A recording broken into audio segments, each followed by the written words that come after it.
Welcome into the Dynasty Market Watch, where yesterday's price is not today's price. And now we are part of the Bulletproof family of podcasts. If you're joining for the first time, welcome in. I'm Todd Halverson. I am joined by Brian O'Leary and Matt Davis.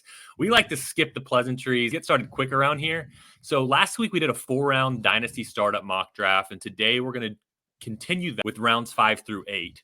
So if you want to get the full scope, I'd recommend go and listen to that episode from last week. It can be found in the Dynasty Market Watch podcast feed on Spotify, Apple. So you can get rounds 1 through 4 there and have a good idea of where we're going to be at today. So like I said, this week's going to be rounds 5 through 8. We're just going to continue in our same pick slots. So Brian has picks 1, 4, 7, and 10. Matt has 2, 5, 8, 11, and I've got 3, 6, 9, 12. So we've already built out some teams. We're going to continue the roster builds of those teams. Before we get started, Brian, anything that I've missed here? Yeah, you mostly nailed it. I just want to kind of reinforce, if you're listening on Spotify or Apple and you want to follow along with the draft board visually, we will post that on our Twitter feed, market_watch1. Or if you want to get really fancy out there, we're also available on YouTube if you want to follow along as the picks are updated one by one. But yeah, I think you hit most of it. With that being said, Todd is up on the clock. So why don't we quickly hop over into that and get it started? Yesterday's price is not today's price. Why? Yesterday's price is not today's price. So I'm on the clock at the 5:01. This is team 12 that had the 12 slot. So this team had Anthony Richardson in round 1, CeeDee Lamb at the turn round 2, and then we did a third round reversal. So this was at the 3:01, took Justin Fields. And then at the 4:12, I was deciding between, if you remember back from last week, I was deciding between Michael Pittman or DJ Moore.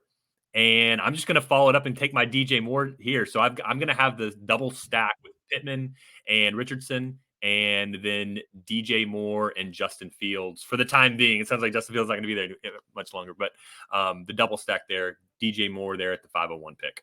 Yeah, I was kind of hoping DJ Moore would last one more pick. But so at the 11th spot, I have Jamar Chase, Amon-Ra St. Brown, Sam Laporta, and T. Higgins right now. So sort of a zero QB build, which I don't usually love doing. Still don't love the quarterbacks here.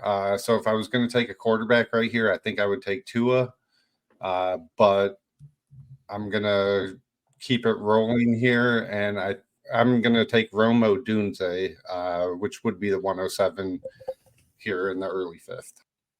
Yeah, and pretty good value because, I mean, we took the 106 at the 310. So we're a round and a half later at 107. Just to kind of give an idea of where DJ Moore was. DJ Moore was wide receiver, was at 22, if you include rookies. Quick, we have two rookie receivers. That'd be our third rookie receiver. And then we have... Yeah, so DJ Moore would be wide receiver 20, and then if it's Rome Odunze at the 107, he'd make wide receiver 21. So I think both of those are pretty good values.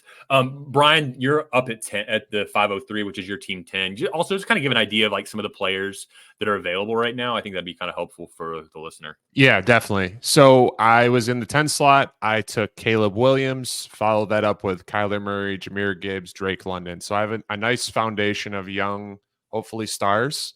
Just kind of recapping some best available guys that I'm looking at right now in this range. And remember, we're drafting for tight end premium. So I'm looking at Dalton Kincaid. I'm looking at Hawkinson. I don't love that he's missing time, obviously, probably a lot of the season. I'm looking at Rashee Rice. I know Matt's going to love this. JSN's a possibility. Zay Flowers. Looking in the running back range, it's ETN, Kenneth Walker, Kyron Williams, Saquon Barkley. We got Tua. We got Goff, 108. Since I have this pretty strong young core already, I think I want to go and take another receiver here. And so I'm going to follow this team up and grab Rashee Rice. Yeah, so this team stays young. So you have Caleb Williams in the first, but like you've got a young team with this group, but Rashee Rice seems like he's probably going to be like a late second redraft pick in like 1 QB redraft. So he's going to be I would think a strong, at least like a wide receiver 2 for next year. If London can like move forward and actually be usable, then this team could be, albeit young, a pretty nice option for 2024 even. This is quickly shaping up to be like one of my, I think it might be my favorite. We talked about it last week to end the show, and I hopefully we'll have some time to kind of recap what our teams look like after the 8th round. But yeah, this is definitely a team that I'm excited about, and I think they can sneaky contend, make a move here or there, win now wise, and really shift the scales. Yeah, so the next one up here at the 504, this team has Justin Herbert, Trevor Lawrence.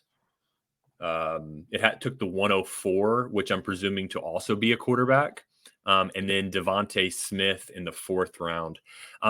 The Devontae Smith pick in that 4th round, I guess he was wide receiver, like 16, 17, somewhere in there. I just don't love taking receivers in that big grouping. I'd prefer to get the guys toward the end of the tier.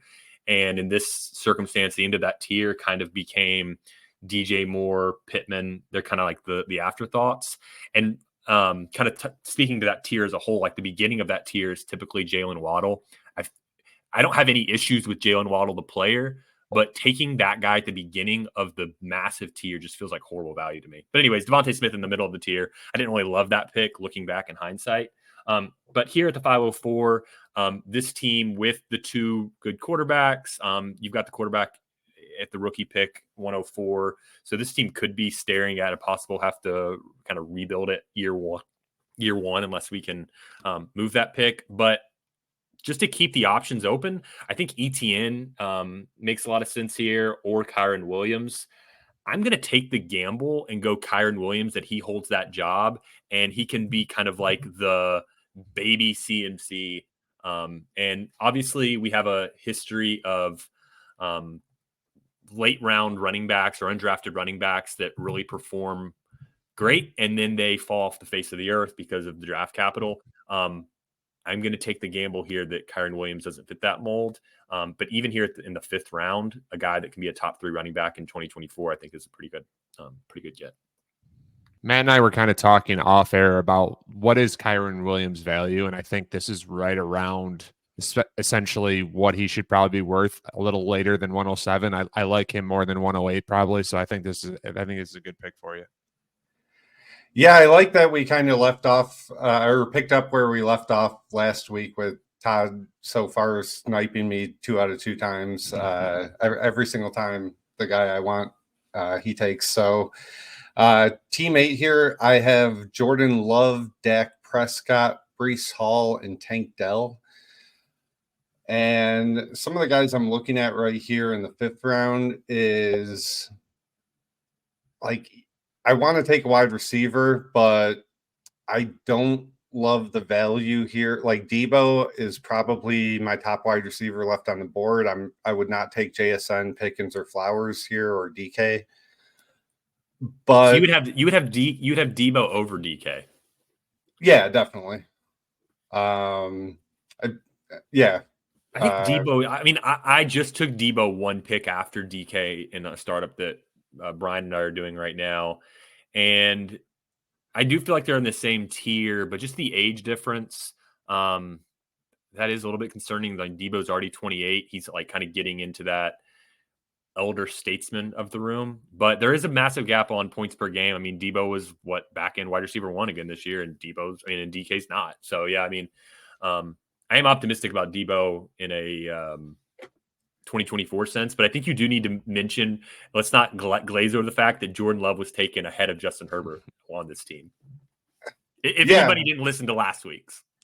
Yeah, I did encourage you guys to go back and listen to last week's episode. To any new listeners, I am a Packers fan. I am a homer. I do not deny that. But I would say that the only doubt with Jordan Love is a mid to late 1st rounder is he needs to repeat it. Like everybody says, if he repeats it next year, he's in that top tier. I have no doubts on him repeating it. I'm just going to back you up a little bit on Jordan Love, and then we'll keep things rolling. But I think Jordan Love in the mid-second of a startup is just an absolute smash spot. Points per game, basically like heads up with CJ Stroud. Obviously, CJ Stroud's a little bit younger, so he can maybe take another step forward. He basically heads up with Justin Herbert points per game. I mean, there's clear justification to have him in that Burrow, Herbert, CJ Stroud tier of like pocket passing quarterbacks that don't get a lot on the ground. And so, yeah, like you said, he just needs to do it again. And if he does, he will be going in this 108 slot. And I've seen some people on Twitter talking about how they've seen Jordan Love go with the 108 in startups. So it's not that crazy. It's not as crazy as people want to think it is, just because of kind of the shock factor of seeing Jordan Love in that late first. Like I said, there's no receiver I like. I don't love going a second running back this early, but I do think ETN is the best value on the board.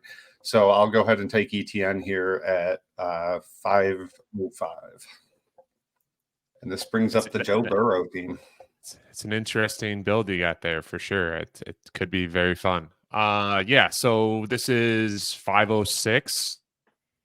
So this team has Joe Burrow, rookie 102, which was Marvin Harrison Jr. is our assumption, Chris Olave, Kyle Pitts. So I have 2 receivers, tight end, and a quarterback. I think I want to so where my mind is, I'm thinking about, do I want to get Tua, or is it not worth it and I can get somebody later that can kind of similar production, maybe a little bit older? And I think I'm leaning that way. So I'm going to move away from him. And so while you're thinking, just like the best quarterbacks available right now, you've got Tua, Goff, Cousins, Stafford, Will Levis, Bryce Young. So we're starting to get, if you're looking at just 2024, Aaron Rodgers, you're starting to get down to the nitty gritty of quarterbacks. We kind of chewed them up and spit them out earlier. Deshaun Watson, I took at the 307, and then the last quarterback we took was Purdy at the 401. So yeah, the quarterbacks are starting to get a little bit thin. It is thin, and I'm just kind of going to roll the dice here and kind of gamble because of the youth that I have with this team, that if I pivot and I'm more of a rebuild, I'm fine with that. And that's kind of what we talked about last week with the versatility of this group, especially. Matt's going to love this pick. I'm taking JSN. I'm going with the upside. I get it. Get that Ohio State trio. Yeah, you've got Marvin Harrison Jr., Chris Olave, JSN. So yeah, this team is probably a play for the future team, but it's not. This is the type of build that you take and you say, I'm going to build for the future, and then all of a sudden you look up week 5 and you're 4-1 because Pitts hits and JSN takes that step forward, and you're like, wow, I can actually compete. Let me go trade for a Josh Jacobs or some kind of win now running back type. And I'm also trying to think like other league mates. Like this is a big, like you're talking about, like this is a home run swing team, and I think JSN fits that mold pretty well. And I think also we all kind of like to keep as much flexibility as possible in startups. So like once you take Tua or Jared Goff, you should be trying to compete next year. I don't know that there's a ton of value raised to be had there. All right, so team 6, this is the 507. I took Justin Jefferson in round 1. I think getting Justin Jefferson in round 1 is my preferred startup move right now, kind of a zag. I've always been go QB to start startups, and I'm going to pivot a little bit this year, and I've already done it in the startup that I mentioned earlier that Brian and I are in, where I also took Justin Jefferson at the 106. So this team has Justin Jefferson at the 106, Garrett Wilson at the 207, Deshaun Watson at the 307, and then Devon Achane at the 406. I think Achane in the 4th is a pretty good value when you consider basically almost a round and a half behind Gibbs. And I've seen him go even a little bit further than the start that we just did. So this team has 2 receivers, a quarterback, and a running back. The running backs now are kind of chewed up. Not a lot of value there. So basically I'm deciding here between the receivers and then maybe Kincaid. And I think given that we have 2 strong receivers, this team is probably in a position to try to contend, especially we've already taken a running back in the first 4 rounds. So I'm going to go Kincaid here as my best available tight end. I got a little bit concerned about Kincaid late in the year, I think, along with everybody else. But the last 4 or 5 weeks, and including the playoffs, he's been pretty good. So I like, especially in tight end premium, where you're just catching the ball and you're getting 1.5 points. I think he's a pretty valuable option. I don't see him in the same tier as Laporta, McBride, either of those guys or even Bowers. But I think this next tier of tight ends, I think he's a really good option. So I'm going to go Kincaid here in the mid fifth. So Todd, this is tight end number 6 if we're including Bowers, which we are right now. Yeah. And it I'm sure there's some listeners thinking like, where is Hawkinson's value for you? Obviously, we talked about the injury briefly. Like, where do you think the range? Like, obviously, this would be he if he was not injured, he'd be getting drafted already or pretty soon, right? So, Yeah. what is that new range? I think that if he were not injured, he'd be going in the 4th, like right after Andrews, right after McBride, probably, or around where Andrews is going, which Andrews in this draft went at the 312. So that's probably where he goes healthy. The issue is that obviously he's probably going to miss all of next year. My concern is that if you take your 5th round pick or your 6th round pick and punt it, it's very difficult to come back from that and say, I'm going to be a contender this year. You got to have a lot of things go right for you. So I think it's got to be build specific of like, hey, I'm willing to kind of throw in the towel for year 1, which is a move that I do a lot in startups. But even in the 5th, I think it's a little bit early. I would say probably somewhere in the 6th is where I'd be comfortable doing it. And I like Hawkinson. I probably got like 35-40% shares of Hawkinson. I really like the environment that he's in with the Vikings, where they throw as much as they do. But in the 5th round, taking a guy that can't help me at all next year, that's a little steep for me. Yeah, I think that makes sense. At the 5 spot here, so I have Lamar Jackson in the 1st round, Puka Nacua in the 2nd round, Malik Neighbors at the 105 in the 3rd round, and then Brandon Ayuk in the 4th round. And I think I'm going to go ahead and stop the Tua slide here. I'll go ahead and take Tua as my QB2 here. I think it makes sense with this build. 3 young receivers I like a lot, Lamar and Tua. It's not a bad start for me. That's a fun one. What was the rookie pick that you had? So you have Puka and Ayuk. 105, which again, we're doing players, not picks. So I chose Malik Neighbors at the 105. Yeah, so you got 3 fun receivers built around a couple quarterbacks. That's a fun team. I mean, if Tua can kind of bounce back even just a little bit, he's probably a 4th round pick next year. He was awesome at the beginning of last year, and then just things fell off.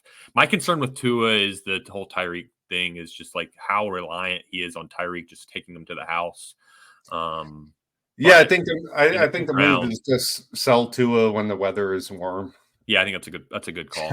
There can be some value gain here where you can flip him later.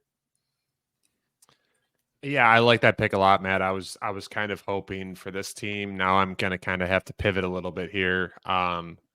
My thought process is I'm looking at I'm at 104, so this is 509, and I see the next 3 teams. 2 of the 3 have at least 2 quarterbacks.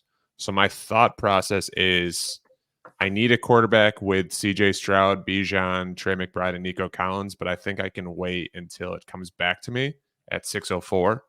So I'm gonna gamble there, and I'm going to take Zay Flowers at the 509.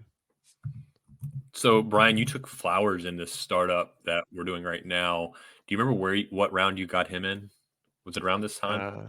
Let me check. It might have been an early 6th. It was around this range. That draft that we're talking about has gone a little bit differently than ours, which is actually kind of fun. And I'm glad so you got him at the 509. So same spot. You're consistent. Yeah, so you got him at the 509 as wide receiver, roughly like 22, 23-ish. So yeah, pretty good value. I think Flowers is probably starting to get a little bit underrated. His peripherals for a rookie were pretty good. I would expect this could be the end of the road for OBJ. So you kind of get maybe an increase on the maybe some of those designed plays. Maybe OBJ is getting a few of those every now and then that maybe could go Flowers' way next year where they're just trying to keep OBJ happy. But I think Flowers is probably a little bit underrated at this point because he wasn't the sexy receiver coming in with like JSN, Addison, even QJ were. He was kind of like that 4th wheel. And so he was up and down throughout the year. I think overall, I think he's a talented player. So I think he's probably a little bit of a buy right now. Yeah, I've kind of gone through cycles with him as anyone that's been a long time listener has seen. I was super high when he first started, and then I overcorrected because of the crazy market shift, and I'm coming back around, I think, for sure. All right, so I'm going to make this one quick. This is my least favorite team that I've got going. I'm going to blame this one on me trying to host it too much last week, and this team is just hot dog water. It's Jalen Hurts in round 1 at the 103, which, by the way, I think Jalen Hurts is very underrated right now. If you can get him in a trade for really any of those guys that I've talked about in the pocket passing tier of like Stroud, Burrow, Herbert, I'm still all in on Jalen Hurts. He outscored them by a wide margin this year. I think he's going to outscore them again next year. I just think he's underrated. He's really so. Jalen Hurts in round 1. This team took Drake May in round 2 as the 103, and then in round 3 took Brock Bowers, who I think is probably going to end up being my tight end 1 when it's all said and done, which is a little bit bullish, which I get. And then in round 4, I mentioned this earlier, but Jalen Waddle at the very beginning of that massive tier of receivers. And I'm just going to rattle off those receivers in that tier really quick that I consider a massive tier. Waddle, Nico, Ayuk, Tank Dell, Devontae Smith, London, T. Higgins, Michael Pittman, DJ Moore. You could even argue Zay Flowers. I probably wouldn't consider him in that tier. I consider him JSN Rice probably at a tier back, but I would also consider the guy that I'm about to take in that same tier, and that's DK Metcalf. But my point being, taking Waddle there, just a massive mistake. But in a draft where we can't trade back, we're doing multiple teams. Obviously, it's kind of have to take what you get. I would not be taking any receivers at the beginning of that tier. I'm trying to trade back to the end of that tier or take a different position that might be already at the end of the tier, such as like an Achane was maybe available at that time. But that team now has Hurts, Drake May, Brock Bowers, and then 2 receivers, Waddle and Metcalf, and that team is hot dog water. Yeah, before I get to my pick real quick on the Hurts thing, I do want to say strongly agree that he is undervalued right now, man. Like friend of the pod, Jacob Sanderson, I think said in his most recent ranks he has a 9 or 10. People are down on Hurts. That's a great buy opportunity right now. Well, Matt, we are on the Bulletproof family of podcasts now, so I think our listeners are pretty accustomed to who Jacob is. So, Jacob, if we want to debate Hurts versus any of these other guys, I will. So at the 2 spot, I love this team. This is an all gas, no brakes team. Josh Allen at the 102. I got Christian McCaffrey at 211, Tyreek Hill at the 311, and Jonathan Taylor at the 4-2 spot. So Allen, McCaffrey, Tyreek, and JT. And I am going to go Debo here. Debo Samuel. Yeah. Yep. Think he fits this build great. And yeah, Brian knew that pick was coming. That was the most obvious pick of all time. Yep. Yeah, I think that's a good pick. And it makes total sense for your build and for the manager that is drafting. And that team just won the league, by the way. I mean, that team has Josh Allen, CMC, Tyreek, Jonathan Taylor, and Debo. I mean, if I'm sitting in a draft and I see that team happening, I'm immediately pivoting and saying, well, let's consider 2025. So Brian's team at the 1 spot is drawing his sword like Jon Snow right now in that famous gift. So all the horses riding at him. Yeah. Yes, Allen versus Mahomes. Our Dynasty League is shaping up like the NFL. Yep, definitely. So I guess Brian's got the leg up with Mahomes and AJ Brown. So on the turn, I was hoping that Todd would let DK drop because I knew Todd that Matt would, and he was going to take Debo. But once DK went, I knew both of those targets were going to be gone. I was dreaming of having one of those guys. So with this, I'm kind of back. Brian, while you're kind of thinking through it, I think we just hit a teardrop. And I think this happened in our draft that we just had as well.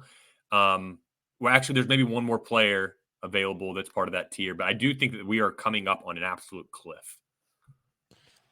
Yeah. So this is where I'm kind of going to go a little bit off script, I think. And this is something that, like Todd mentioned before, like we're not doing trade back or trade up or all that type of stuff. I would definitely try and shop this pick. But so anyways, I have Patrick Mahomes, AJ Brown, Mark Andrews, and Brock Purdy. So I have 2 quarterbacks solidified. I have a wide receiver 1. I have a tight end 1.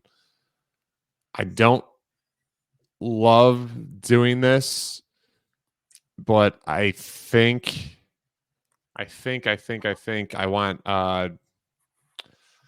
see, I'm even going back and forth now. Who are you deciding? Who are you deciding between? You got 2 picks. I'm going one. a couple different routes. I like 108 because I like some of those guys and I think they're being undervalued. I like Jordan Addison in this spot. I like Devontae Adams in this spot. I like Jaden Reed in this spot. I wouldn't hate stashing Hawk. Yeah, so like it's kind of one of those things where it's like, do I want to like mount up and draw the sword like Matt's saying with Jon Snow's situation, or do I want to kind of maybe still be able to compete, but also have some more longevity on my side? So the first pick I'm going to do, I have 2 picks here. 5-12. I'll take Jordan Addison. Yeah, I think that makes sense. And just comment really quick, Brian, in the startup that we're doing right now, Jacob Sanderson took DK. Next pick, I took Debo, and the following pick, you took Jordan Addison. I think that was at the very beginning of the 6th round. So it played out the exact same. We are very consistent. If anything, you know that we're practicing what we preach, at least, at this point. And I didn't even realize that was the case. That's funny that I literally just went back to back, like, oh, I don't know, and then picked literally the guy I just picked in a draft. Okay, and this is where I'm going to go a little off script. I wasn't planning on doing this, but I'm going to go 108, and that's going to be Brian Thomas Jr. from LSU. Ooh, yeah, I'm that swinging. 108's a weird one right now, where you're like where we're actually picking the player. We're trying to identify roster builds is kind of the purpose behind that. I mean, in most of your drafts, you're going to be just taking the pick.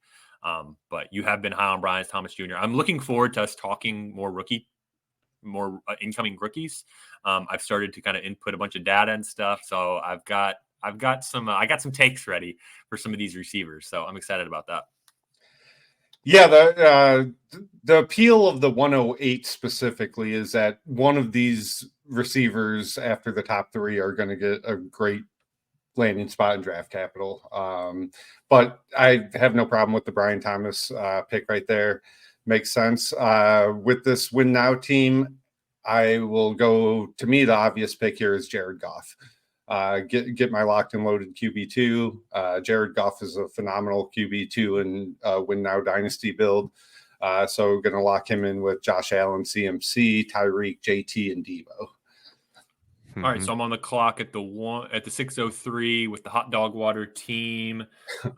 This team, we're just going to start having to take shots. This team's not winning this year. We've got 2 incoming rookies, Waddle, Metcalf with Hurts. So taking shots, we're going to stay away from running back. And is this the Hockenson team? No, that's a good point. This is a good spot to take Hockenson. I like it. Good idea, Matt. So this team's not going to win this year. Let's take Hockenson. There should be some value build on that pick. I would think by 2025, this time 2025, we're looking at Hockenson back in that mid-4th. So I should get some easy value gain there. All right. Yeah, I was a Hockenson doubter this year. Todd took advantage of me and traded me the classic trap of Pitts for Hockenson, and he turned out right about that. So, and here we are, Hockenson a round and a half after Pitts. Only because of an injury, though. So, team 4 here, CJ Stroud. CJ Stroud, Bijan, Trey McBride, Nico Collins, Zay Flowers. I'm going to continue to kind of swing here. Same thing. I'm hoping Pittsburgh gets a QB upgrade and there's some value spike. Even if I don't love this guy, I think he's capable of a lot of good things if he's not an idiot. So I will go with George Pickens here.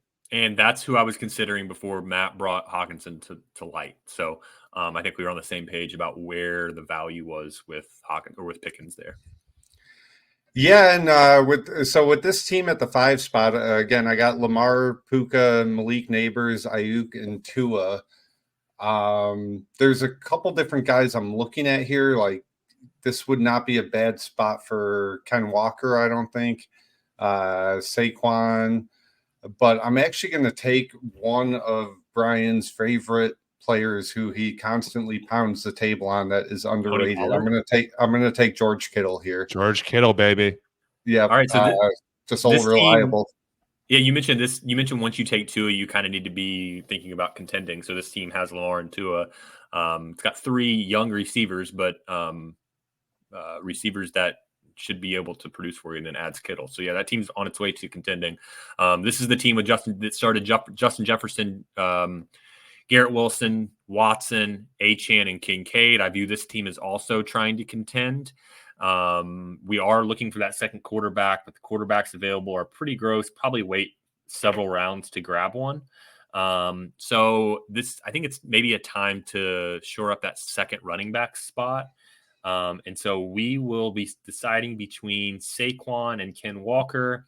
Just from a value standpoint, I think Ken Walker is probably more reliable to maintain his value, while I'd probably expect Barkley to maybe produce a little more. But I think the margin is minimal. So we're going to go Ken Walker here. I do think he's a clear tier down from where ETN was taken, I think, the last running back. Yeah, I think that makes sense. I mean, for any new listeners, I am the clear Deshaun Watson hater of the group, not even off the field stuff. I just don't think he's any good anymore. But if I'm wrong about that, this team is shaping up very nice. All right, so I'm at 607. This is the Ohio State plus Kyle Pitts team. So Joe Burrow, Marvin Harrison, Olave, Kyle Pitts, JSN. And I'm going to go again. I'm between 2 players right now. It's Jaden Reed and it's 109. I'm going to go 109 and draft Troy Franklin from Oregon, receiver.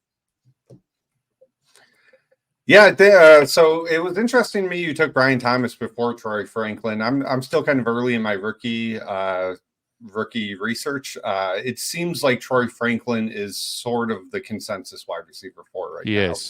I think in fantasy circles, yes, but I've seen a couple, like Mel Kiper's big board. I think he was like 10th or 11th on his big board at receiver.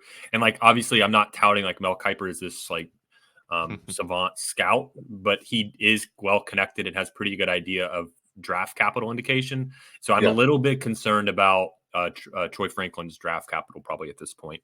But I mean, we're obviously limited on our information. In most situations, you're also drafting a draft slot versus a player too. So right, so like there's always that shift that if we wouldn't be locked into Troy Franklin if Troy Franklin goes in the 3rd round kind of thing. But let's call an audible here, and let's just say that like from here on out, we're just kind of designating a position. So maybe not just say like Brian Thomas or Troy Franklin. Just say that you have a rookie receiver that you probably drafted. Okay, I like the I like the idea of like actually bringing the player at least to the forefront, but like we're not locked into like this has to be who the pick is, I guess. Yeah. Okay. So here is the notable Jordan Love team at the 608. Yeah, we got Love, Dak Prescott, Breece Hall, Tank Dell, ETN. This team's a contender now.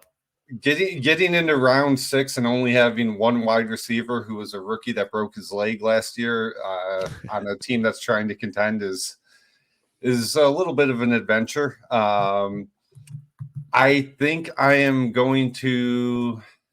So the guys I'm thinking of right now, I'm between 2 guys right now. Man, Stephon Diggs has a lot of stink on him right now. Whole lot of stink. And I mean, obviously, we're drafting against each other, but we're trying to bring some value to the listener here. There, like Devontae Adams versus Stephon Diggs, it's a clear Devontae Adams, probably tier ahead for me. I think Devontae Adams is probably like one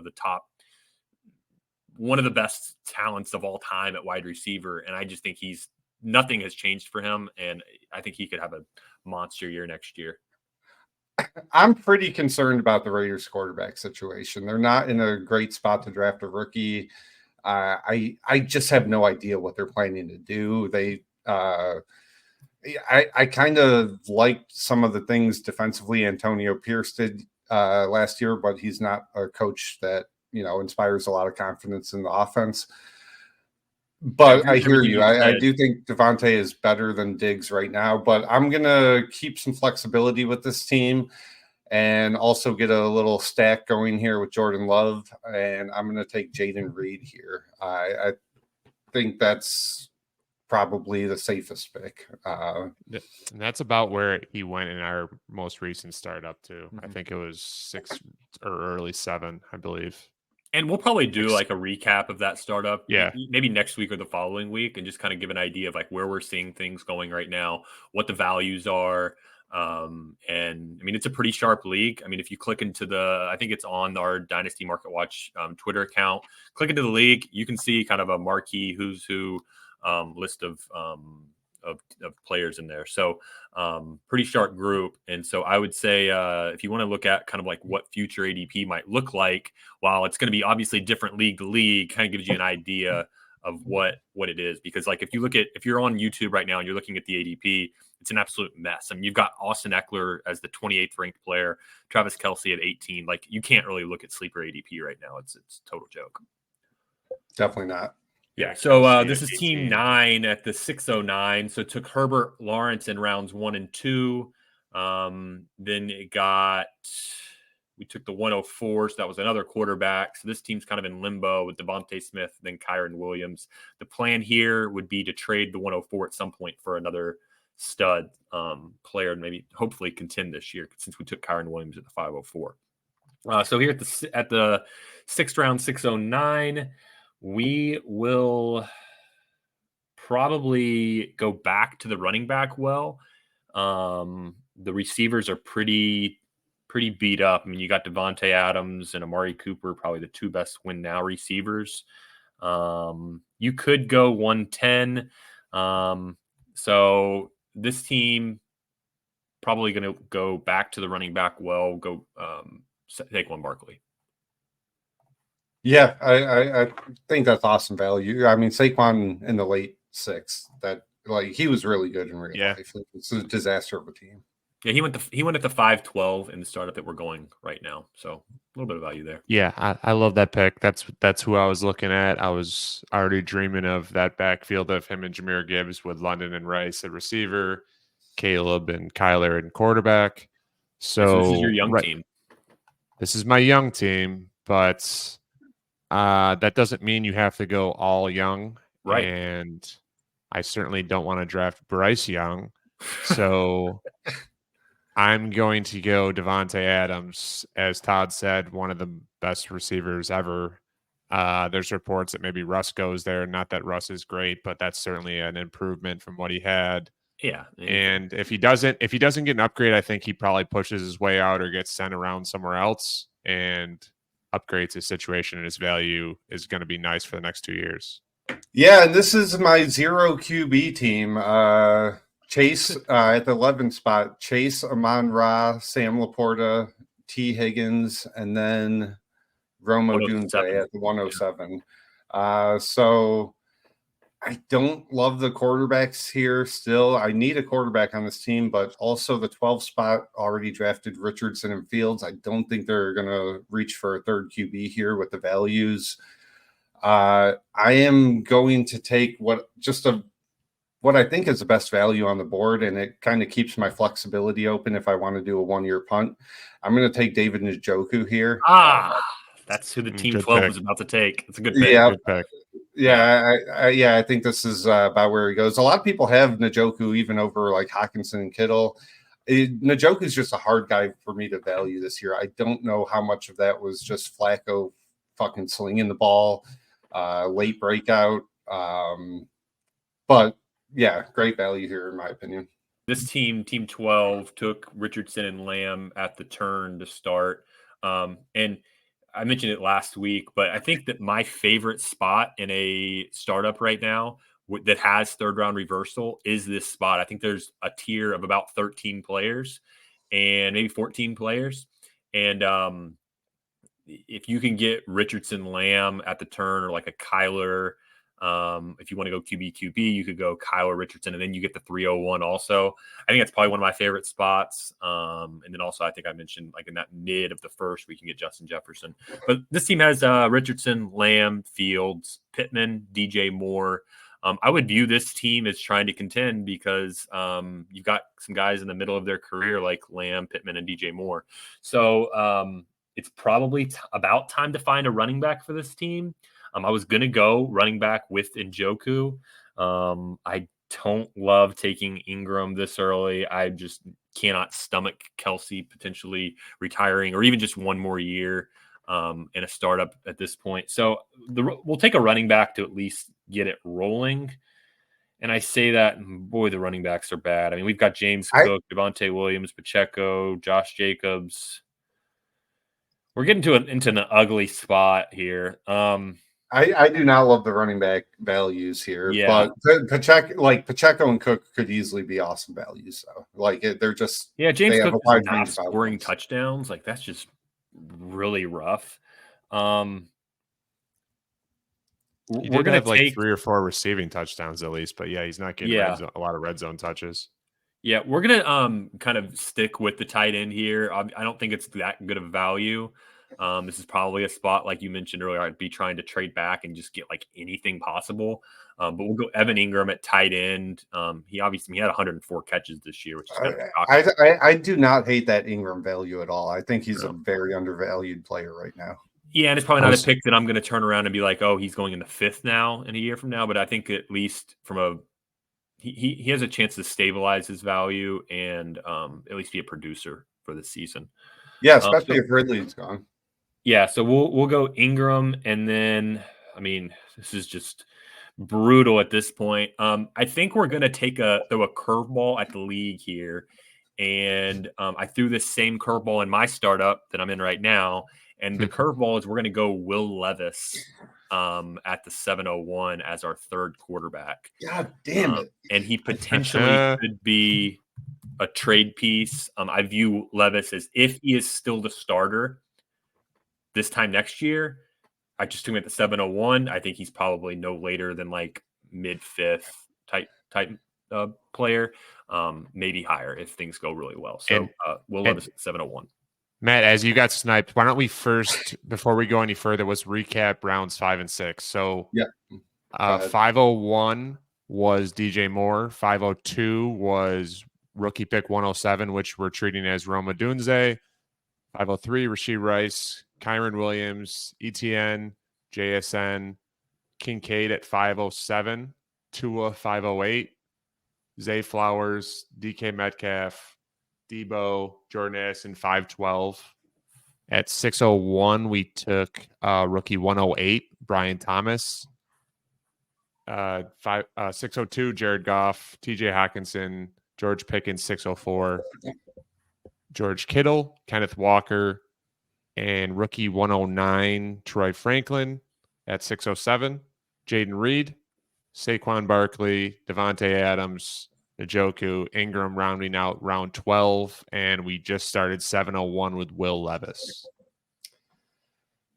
Yeah, I mean, God, I hate you, Todd. I was about to take Will Levis at 611, and I thought for sure you were going to pass on QB, but I think that Levis pick was a great pick. Man, I'm going to take one of my least favorite players in the NFL, a guy that I've been hating on all season, a guy that I've always compared to Josh Rosen all year. Oh no. And I'm just going to light this fucking pick on fire and take Bryce Young here. I mean, like, maybe he bounces back. I had already clicked him in. I already clicked him in before you said his name. Yeah, I don't have a lot to say. It's funny because Todd and I are talking about how, like, you can look at our startup and we've made that exact pick around that same round. You will not find Matt taking Bryce Young in a draft very often. This is a pick of necessity, very clearly. He did go with the 5'10" in our startup that's going on right now. Yeah, so I mean, in that sense, I guess it's a value. I mean, this team is young, so I hate that pick, but it's absolutely a value, though. Yeah. Yeah. I don't know exactly where I want to go here. And this is the team with Caleb, Kyler, London, Rice, Rasheed Rice, and Devontae Adams. I It's an think I interesting could build. probably. What's that? Yeah. It's an It, interesting build with Devontae on the young guys. yeah, I don't want to go running back here. So I'm gonna move away from them. Yeah, running back is gross I right now. Yeah, I just don't think any of that is what I want to involve myself in. To be fair, everything is And gross right now. yeah, there's some other win now receivers that I like, but again, I don't love the value. So that's like, like Terry McLaurin, I don't love. Diggs, I'm not sure what's going on. Cup, I'm not sure what's going on. Evans is good but old. Downs, Amari Cooper. I almost want to take. Oh man, I almost want to take Amari Cooper, but I don't think that's a great value either. I took him at 903 in our current startup, so that's kind of giving me hesitation. My other thought is 110, and 110 is probably the best value pick wise, in my opinion, at this spot. So I'm going to take. I'll do 110, and I will draft Xavier Worthy, receiver from Texas.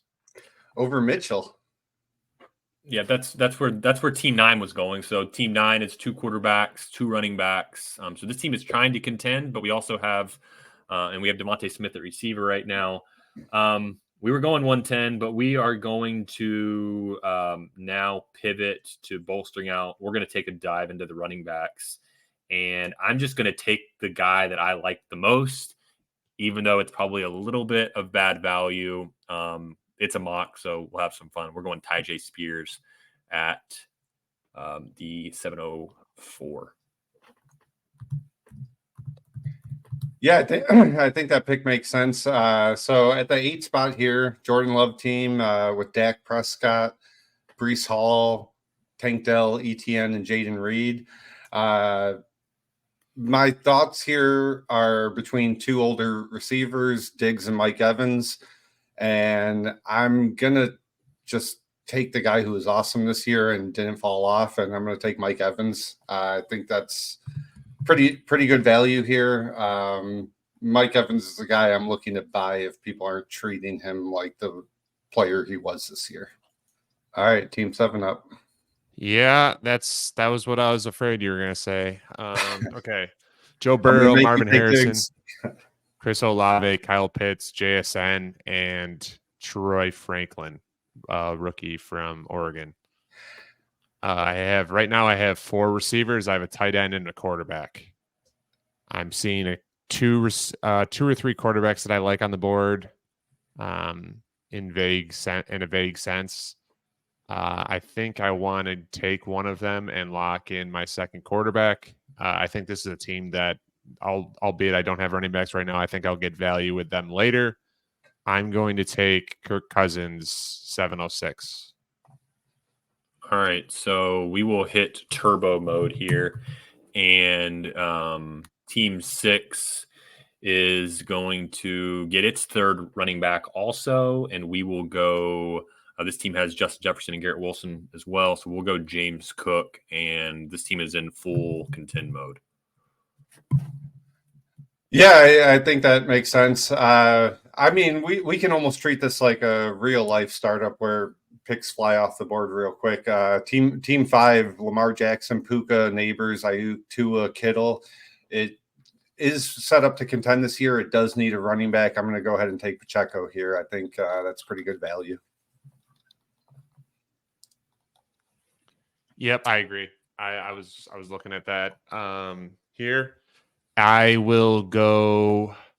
I have Stroud, Bijan, Trey McBride, Nico Collins, Zay Flowers, George Pickens.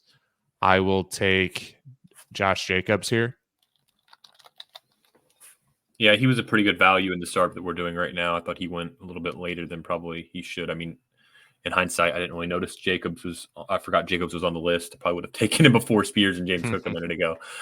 Here's the hot dog water team with Jalen Hurts, a couple of receivers. It's got Hawkinson. We're tanking with this team. I love how much you hate this team. Let's just add another win later piece, and we'll go with the 111 here. That makes sense to me. So this is team 2 that is going all gas, no brakes. Allen, CMC, Tyreek, JT, Debo, and Jared Goff. Everything's set up to win now. Has this team traded its 25 first yet? It has not. They will be. They will be. It's already thinking about it. And you know what? I'm just going to hope that we can blame it all on the supposed core muscle injury mid-season, and I'm going to take Stephon Diggs here. And if he bounces, that's another thing I was thinking about. Brian's at the one spot with the total win now build, so not total. He's got Addison in a rookie pick, but this team too. They heard that this league didn't have to pay its buy-ins years in advance, so they were like, "Yeah, I'm just playing 1 year, and I am bouncing out of this league, and I'm doing another startup next year." Yeah. Son of a bitch. Okay. Yeah, bear with me here for a second. We got you know what? I'm gonna go running back here. I might go double tap running backs, which is wild to think about. I'm gonna go. Yeah. Well, you're thinking I'll do the running backs, the best kind of a best available running back list. You got Javonte, Rashad White, Aaron Jones, Swift, Kamara, Eckler, Chubb, Pollard. So yeah, that's kind of Ramondre Stevenson. I'm gonna go. Man, I'll do 112, and I'm gonna take Aaron Jones. Those are my 2 picks. All right, this brings the juggernaut back on the clock. Yeah, and I think this is where I'm gonna kind of just do my quick little 30-second tangent. I'm going to take Terry McLaurin here, and I do think that Washington is a great offense to invest in right now. They just hired Adam Peters, who's one of the hottest GM candidates from San Francisco. Their new owner is turning things around. I think they're going to hire Ben Johnson. This is not like the sad sack Washington franchise it has been. I think they're a strong organization to invest in right now in Dynasty. All right, and the hot dog water team that has no idea what they're doing, they're going to take a win now player with full intentions of trading him away when he recoups some value. And when I say recoup, I mean recouper cup. And if he can get back some value, we're trading him like week 3. Yeah, that was the other guy I was looking at. But yeah, man, Cup and Diggs, man, it's hard to know what to do with those 2 guys. This guy at the 3 spot is absolutely spiraling. He has absolutely no idea what's happening. He doesn't even know what the settings are. But somehow, I promise you, this is the guy that gets lucky, and all of these guys hit. And he's like a year from now. Team 3 is going to win next year somehow. Yeah. He already has the 101 locked up, so like he's got some value built in already. Yeah, so this is the CJ Stroud team. I'm going to take Matt Stafford, get my QB2. Pretty straightforward. Yeah, I would, just because of the Achilles injury, I would almost prefer Stafford to Cousins. But like to me, those are just back-to-back guys, like wherever you can get them. I think they're both solid values here as late win. Stafford was incredible in the second half of the year. Stafford was fucking awesome this year, like real life. I had a team that lost Burrow and Herbert, and Stafford was one of the replacements along with Browning. And we lost in the championship after going undefeated in the regular season. We didn't lose because of Stafford and Browning. Let me just say. Yeah, it's always a great reminder of how much things change in the course of one season. Like 4 months ago, we were talking about Stafford retiring.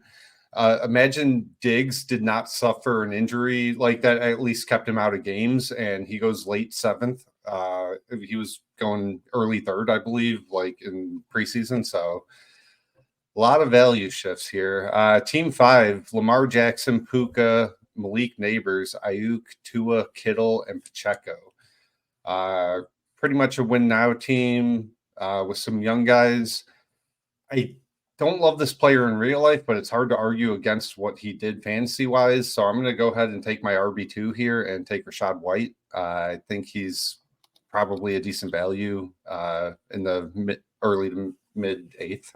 All right, and then at the team 6 with Jefferson, Wilson start, already has 3 running backs and Deshaun Watson. All the quarterbacks kind of chewing up a bunch of the value. So I think what this team will do is just wait a whole nother round and hope to get maybe a Russ or a Baker in the next round. I don't see a lot of sense in doing one now.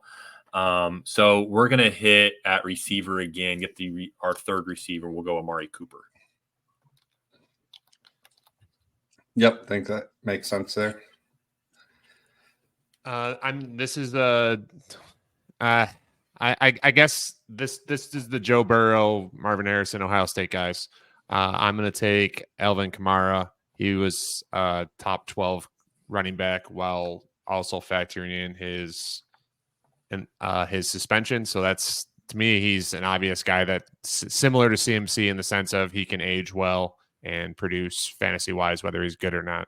I like how this team like picks 1 through 6, a bunch of young guys, but then with 7 and 8, it's like a classic productive struggle team. It's like 1 through 6 went young, 7 and 8, we got a couple old guys that if everything goes right, this team can contend.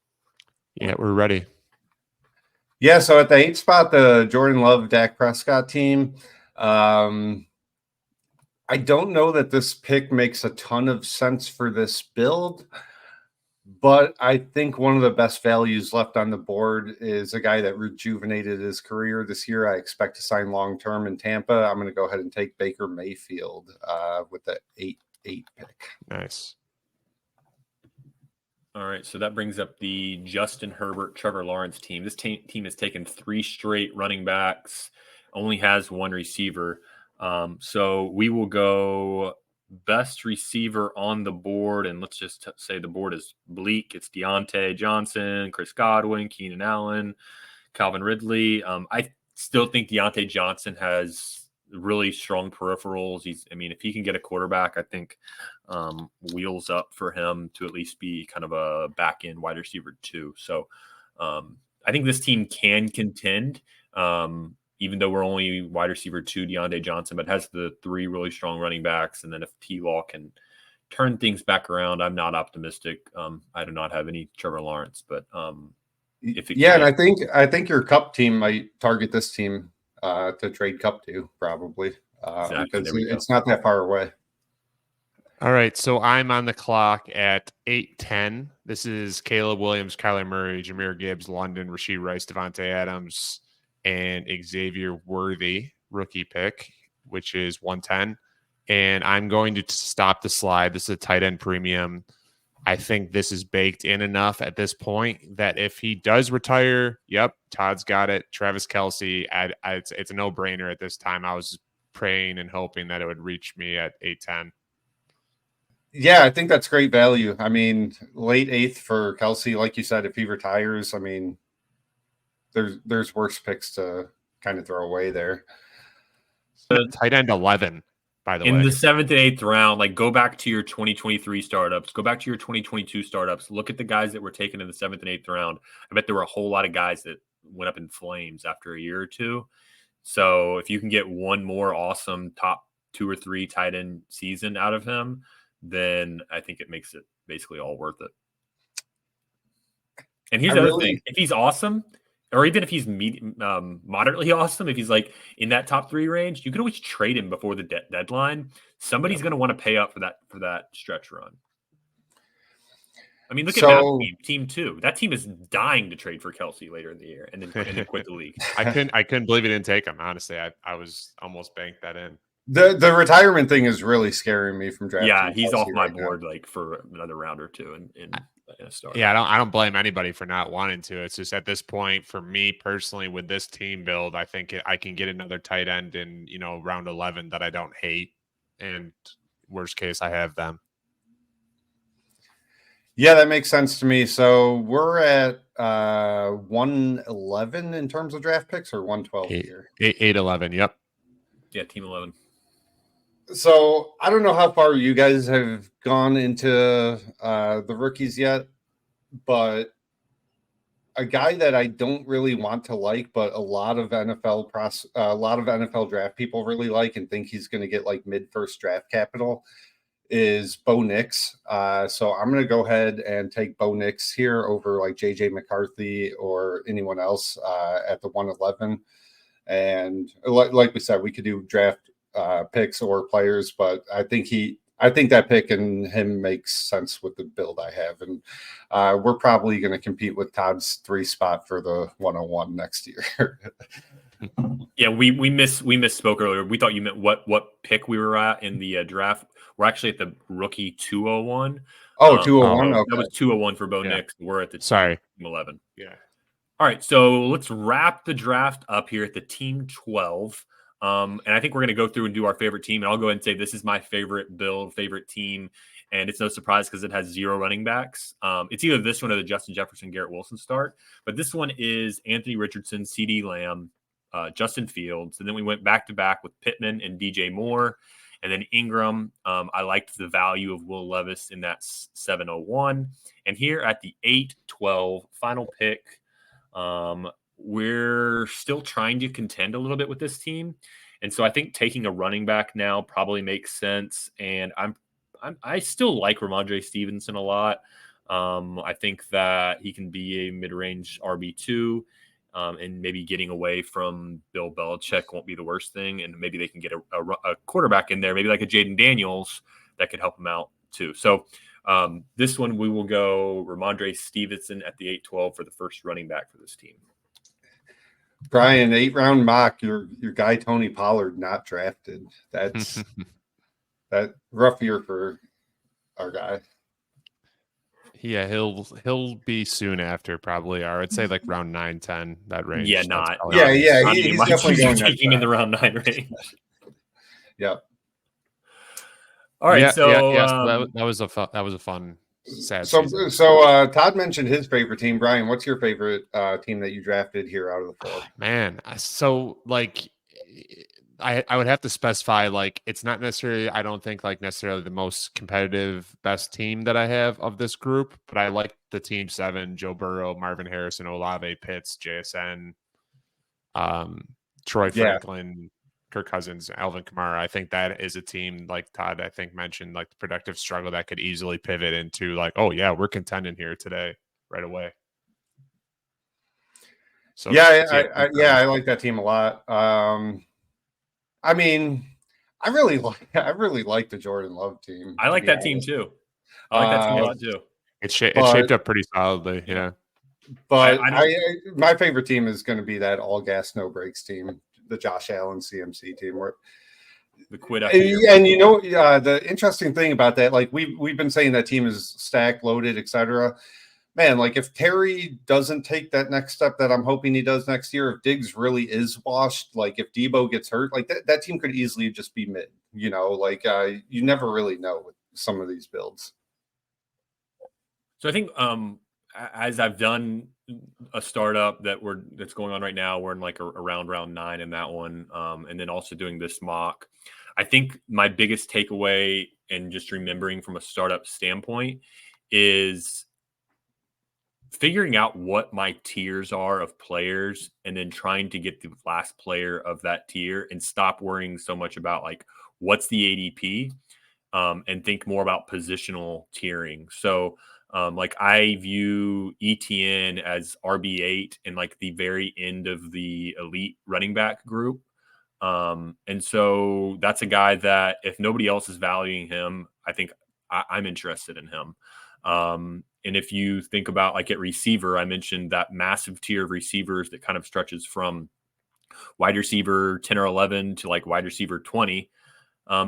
Being fine with just getting the last guy from that tier, like not being more player agnostic and thinking about, okay, can I get some value elsewhere and just be willing to take the guy that nobody else is really wanting, which seems to be here, like Michael Pittman or DJ Moore. And I think in our draft, Brian, like DK Metcalf, Debo Samuel, Jordan Addison, similar to this one, like getting those guys in that range that we got at like wide receiver 25, 26, 27. There's an opportunity to gain some value for those guys to pop up into the teens. So I think that's really what I'm focusing on as I'm doing startups, is drafting at the end of the tiers and being a little more player agnostic.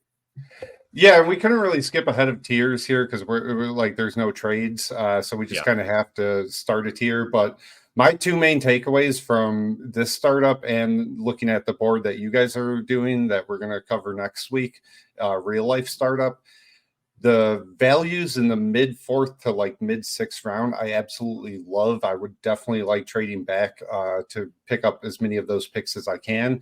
And the last takeaway is I do think after pick 107, like the back end of the 2024 first round rookie picks do seem to be a little overlooked and undervalued in both drafts. Brian, you have any big takeaways from both drafts? I think in general, like Todd kind of mentioned or hinted at with the ADP stuff that's all wonky right now with Sleeper's ADP, having a thought process versus just blindly like, oh, who are the next 5 available or whatever the case is. Like I think a lot of managers probably do. It gives you a massive advantage to have a thought process, a plan, and you're able to execute this more now than ever because of that wonkiness that people rely on usually. So I would encourage people to try and get into startups if you're prepared, and if you're not prepared, prepare so that when it does come to be, you can kind of have a massive advantage. Yeah, well said.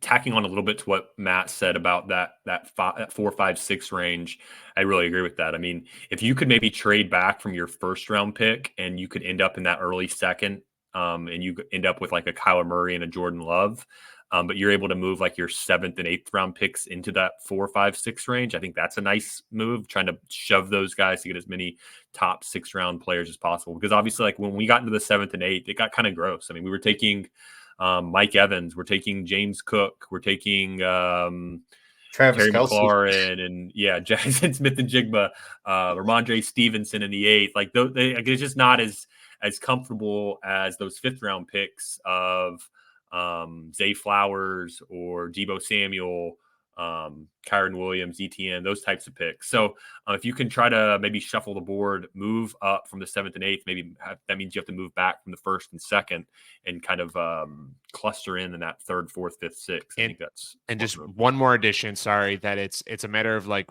roster flexibility. We mentioned it throughout the show. If you give yourself roster flexibility, you can make those types of value decisions, an extra wide receiver or, that type of stuff, where if you really shove yourself into a win now situation, you're passing up possible value rookie picks and you're taking an Aaron Jones instead of a 109 or something like that, and because you're like, I have to win now, those are the types of times where you're going to lose value.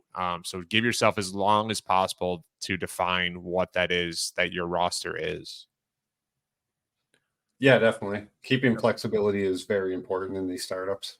All right. We are the Dynasty Market Watch, now part of the Bulletproof family of podcasts. You can find me in the Bulletproof Patreon. So that's led by at DF Bean Counter on Twitter. So find me in the Patreon on Twitter. Brian is at Brian_O'Leary1. Matt is at Dynasty Peasant. I am at Dynasty SFlex. Thanks for joining. Drew is my favorite holiday.